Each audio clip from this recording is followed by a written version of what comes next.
Morgan, how are you, mate? I'm good, mate. How are you? I'm not too bad at all. It's your first season here at Forest. How are you enjoying it? So many words to describe it. I'm loving it. It's been relentless. It's been up and down. So many emotions. But no, since I walked through the door, I've loved every single second, every moment. How good are the fans? I see the other week and they're singing your song Morgan Gibbs-White. You're just like that. Yeah, I'll take some of that. They're amazing, aren't they? Mate, they honestly are incredible. I've never heard, seen anything like it before. You just feel like the whole world's behind you. As soon as you step out on the pitch, you feel like the whole world's behind you. How loud they are is like, I get goosebumps. You get goosebumps thinking about it. Yeah. They're incredible. And how many times you've been walking around your house singing that song, Morgan Gibbs? My missus is so fed up of me singing it now. But no, it's good. You're in a relegation battle at the moment. How is the mood around the camp? It's weird. I say this to so many people. It's like if you were to come in and spend a week in our dressing room, you'd feel like we were fighting for a Champions League spot. Like the togetherness in this squad is, I've never seen anything like it. And to say that we're in the position we're in, you wouldn't believe it after spending a week in the changing room with us. Yeah. So I can't fault none of the boys for that. You know, it's hard, obviously. We signed 22 players, didn't we, in the summer? So it was hard to initially get that click and gel together.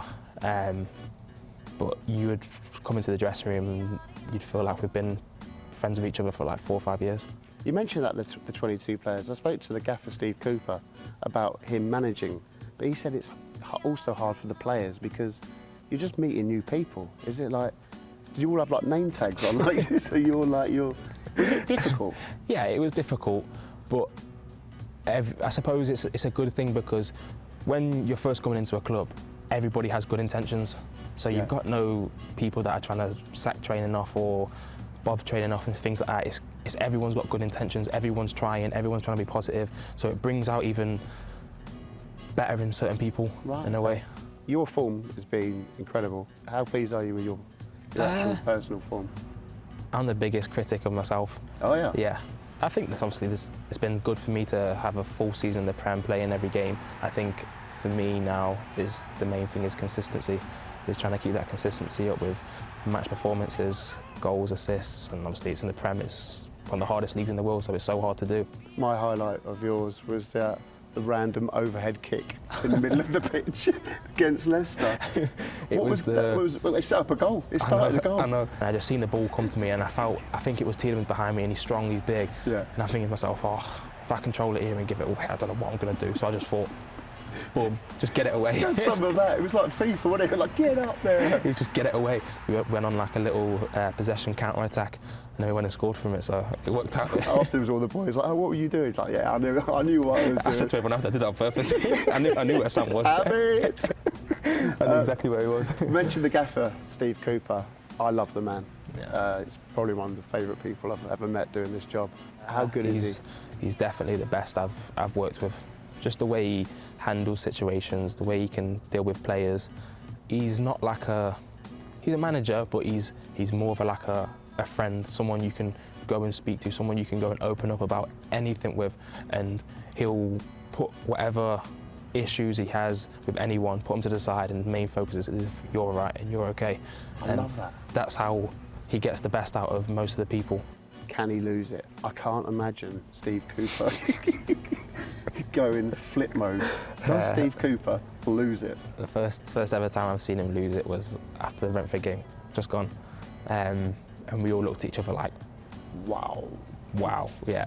We did not expect it at all, because he's not the type of manager to come in straight after a game and go mad and like lose his way. But it showed, like, for me, I liked it. He cares. Yeah, he cares. It showed passion, because normally he'll reflect on the game first and then come in the next day and speak about it more on a more calm level. And it was nice to see.